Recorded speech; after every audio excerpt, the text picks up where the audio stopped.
আসসালামু আলাইকুম। Accounting problem and সলিউশনের পক্ষ থেকে আপনাদেরকে স্বাগত জানাচ্ছি। আমি আর আরিফুল ইসলাম। আশা করি সকলেই ভালো আছেন। আজকে আমি উচ্চ মাধ্যমিক হিসাব বিজ্ঞান দ্বিতীয় পত্রের চতুর্থ অধ্যায় অর্থাৎ যৌথ মূলধনী কোম্পানির মূলধন এই অধ্যায়ের একটি গুরুত্বপূর্ণ অংশ জাবেদা দাখিলা নিয়ে আলোচনা করব। প্রথমে জানিয়ে রাখি, অ্যাকাউন্টিং প্রবলেম অ্যান্ড সলিউশন হিসাব বিজ্ঞান বিষয়ক একটি শিক্ষা সহায়ক কেন্দ্র। এই কেন্দ্রে উচ্চ মাধ্যমিক এবং বিবিএসের সিলেবাসভুক্ত হিসাব বিজ্ঞান বিষয়ের পাঠদান করা হয়। উচ্চ মাধ্যমিক ও বিবিএসের সিলেবাসভুক্ত হিসাব বিজ্ঞান বিষয়ের বিভিন্ন অঙ্কের গাণিতিক সমস্যা সমাধান সংক্রান্ত ভিডিও পেতে লাইক দিন আমাদের FB page accounting problem and solution এবং সাবস্ক্রাইব করুন YouTube channel accounting problem and solution. আসুন মূল আলোচনায়। মূলধন এই অধ্যায় থেকে পরীক্ষায় সচরাচর 3টি প্রশ্ন আসে। সেগুলো হলো জাবেদা প্রস্তুত করো, ব্যাংক হিসাব প্রস্তুত করো, কোম্পানির আর্থিক বিবরণী প্রস্তুত করো। আজকে আমরা কিভাবে জাবেদা প্রস্তুত করবেন সে ব্যাপারে আলোচনা করব। জাবেদা প্রস্তুত করার পূর্বে যে বেসিক জিনিসটা আমাদের জানা দরকার সেটি হলো যৌথ মূলধনী কোম্পানি জনগণের নিকট শেয়ার বিক্রির মাধ্যমে মূলধন সংগ্রহ করে থাকে। যৌথ মূলধনী কোম্পানি জনগণের নিকট শেয়ার বিক্রয়ের মাধ্যমে মূলধন সংগ্রহ করে থাকে। উদাহরণস্বরূপ, একটি যৌথ মূলধনী কোম্পানির মূলধনের পরিমাণ হচ্ছে 1 কোটি টাকা। এখন প্রতিষ্ঠানটি প্রতিটি 100 টাকা ধরে 1 লাখ শেয়ার প্রতিটি 100 টাকা ধরে জনগণের নিকট বিক্রয় করে এই 1 কোটি টাকা মূলধন সংগ্রহ করবে। অর্থাৎ শেয়ার বিক্রয় করে যৌথ মূলধনী কোম্পানি কি সংগ্রহ করে? মূলধন সংগ্রহ করে।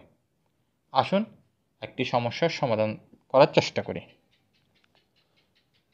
প্রশ্নটি হচ্ছে, প্রতি শেয়ার 100 টাকা মূল্যের 20,000 শেয়ারে বিভক্ত 20 লক্ষ টাকা অনুমোদিত মূলধন নিয়ে সবুজ লিমিটেড কোম্পানি নিবন্ধিত হলো। এটি হচ্ছে অনুমোদিত মূলধন। 10,000 শেয়ার বিক্রয়ের উদ্দেশ্যে ইস্যু করা হলো, এটাকে বলা হয় ইস্যুকৃত মূলধন, এবং 10,000 শেয়ারের আবেদন পাওয়া গেল, এটা হচ্ছে বিলিখিত মূলধন। মূলত অনুমোদিত মূলধন এবং ইস্যুকৃত মূলধন এই অংশটুকু কোম্পানির আর্থিক বিবরণী প্রস্তুত করার জন্য প্রয়োজন হয়। আমাদের জাবেদা প্রস্তুত করার জন্য লাগবে 10,000 শেয়ারের আবেদন পাওয়া গেল, যেটি আমরা এখানে রেড কালারে উপস্থাপন করেছি। সেটির উপরেই আমাদেরকে কি দিতে হবে? জাবেদা প্রস্তুত করা হবে। 10,000 শেয়ারের আবেদন পাওয়া গেল, অর্থাৎ বিক্রি করা হলো কত শেয়ার? 10,000 শেয়ার। তো বিক্রি করলে কোম্পানি কি পাবে? টাকা পাবে। তো টাকা পেলে কি হয়? ব্যাংক হিসাব ডেবিট। এখানে নগদান হিসাব লেখা যায় না, কোম্পানি হিসাবে আমরা ব্যাংকের মাধ্যমে করতে হয়, সেজন্য ব্যাংক হিসাব ডেবিট। 10,000 শেয়ার বিক্রি করে কোম্পানি টাকা পাচ্ছে, সেজন্য ব্যাংক হিসাব ডেবিট হচ্ছে 10,000 শেয়ার, একটা শেয়ার 100 টাকা করে, তাইলে মোট টাকা হচ্ছে 10 লক্ষ টাকা। এবং কিসের কারণে পাচ্ছে? শেয়ার আবেদন বিক্রি করার কারণে পাচ্ছে, তাই শেয়ার আবেদন হিসাব ক্রেডিট। তাহলে 10,000 শেয়ারের আবেদন পাওয়া গেল, এটার আবেদনের জাবেদা হবে ব্যাংক হিসাব ডেবিট, কেননা ব্যাংকে টাকা পাচ্ছে সে কারণে ব্যাংক হিসাব ডেবিট, আর শেয়ার আবেদন হিসাব ক্রেডিট। শেয়ার আবেদন হিসাব ক্রেডিট করা হয়েছে, এটা একটি সাময়িক হিসাব, কেননা যে শেয়ারগুলো বিক্রয় করা হয়েছে, প্রথমে একটা আলোচনা করেছিলাম, শেয়ার বিক্রয় করে কোম্পানি মূলধন সংগ্রহ করে, তাই সেই শেয়ার যখন বিক্রি করছে তাহলে এখানে মূলধন হওয়ার কথা, কিন্তু আমরা লিখেছি কি শেয়ার আবেদন হিসাব। এটা একটা সাময়িকভাবে লেখা হয়েছে, এখন সেই শেয়ার আবেদনকে মূলধনে স্থানান্তর করে দেব, তাই শেয়ার আবেদন ক্রেডিট আছে, শেয়ার আবেদন হিসাবকে এখন ডেবিট করে দিব, আর শেয়ার মূলধন হিসাব ক্রেডিট করব। মূলধন সব সময় একটি প্রতিষ্ঠানের জন্য অন্তদায় সবসময় কি হয়? ক্রেডিট হয়, সেজন্য শেয়ার মূলধন হিসাব ক্রেডিট হয়েছে 10 লক্ষ টাকায়। তাইলে শেয়ার আবেদন পাওয়া গেলে এটির জাবেদা হবে দুইটি, একটি হচ্ছে ব্যাংক হিসাব ডেবিট, শেয়ার আবেদন হিসাব ক্রেডিট, আরেকটি হচ্ছে এই আবেদনের টাকা মূলধনে স্থানান্তর করতে হবে, শেয়ার আবেদন হিসাব ডেবিট, শেয়ার মূলধন হিসাব ক্রেডিট। এটি হচ্ছে মূল জাবেদা। এখন আরেকটি সমস্যা দেখি। প্রতি শেয়ার 100 টাকা মূল্যের 20,000 শেয়ারে বিভক্ত 20 লক্ষ টাকা অনুমোদিত মূলধন নিয়ে সবুজ লিমিটেড কোম্পানি নিবন্ধিত হলো। 10,000 শেয়ার বিক্রয়ের উদ্দেশ্যে ইস্যু করা হলো এবং 11,000 শেয়ারের আবেদন পাওয়া গেল। 1,000 শেয়ারের টাকা ফেরত দেওয়া হলো। দেখুন, বিক্রয় করার জন্য সে ইস্যু করছে 10,000 শেয়ার, কিন্তু বেচা হয়ে গেছে কত হাজার শেয়ার?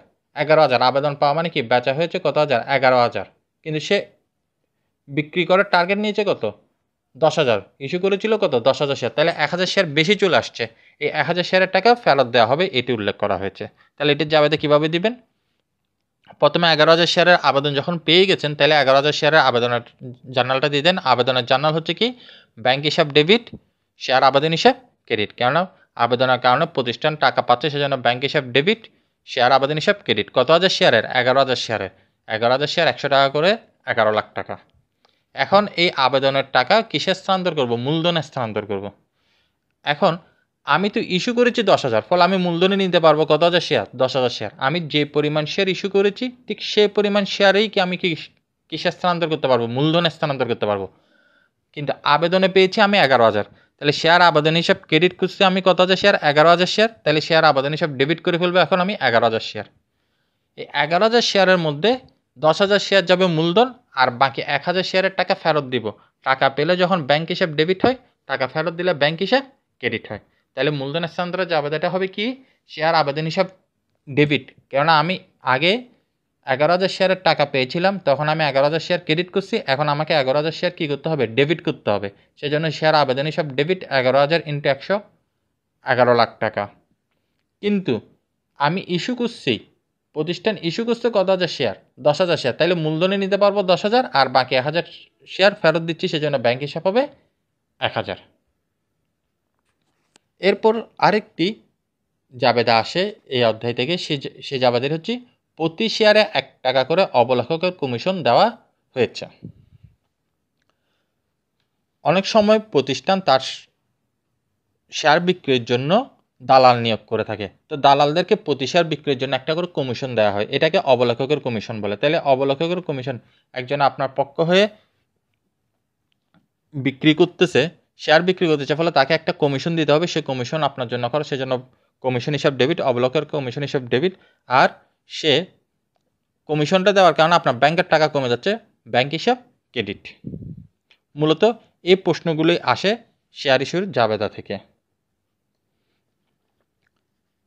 শেয়ার ইস্যুর আরও একটি গুরুত্বপূর্ণ জাবেদা রয়েছে সেগুলো হচ্ছে শেয়ার অধিহার এবং শেয়ার অবহার এই শেয়ার অধিহারের জাবেদা কীরকমভাবে হবে শেয়ার অবহারের জাবেদা কীভাবে প্রস্তুত করবেন সে ব্যাপারে আমার একটি ভিডিও আমার FB page accounting problem and সলিউশনে খুব শীঘ্রই আপলোড করব তাছাড়া যৌথ মূলধনী কোম্পানির মূলধন এই অধ্যায়ের আরেকটি গুরুত্বপূর্ণ অংশ আর্থিক বিবরণী প্রস্তুত করা আর্থিক বিবরণী প্রস্তুতের একটি নিয়ম সংক্রান্ত ভিডিও আমার FB page accounting problem and সলিউশনে খুব শীঘ্রই আপলোড করব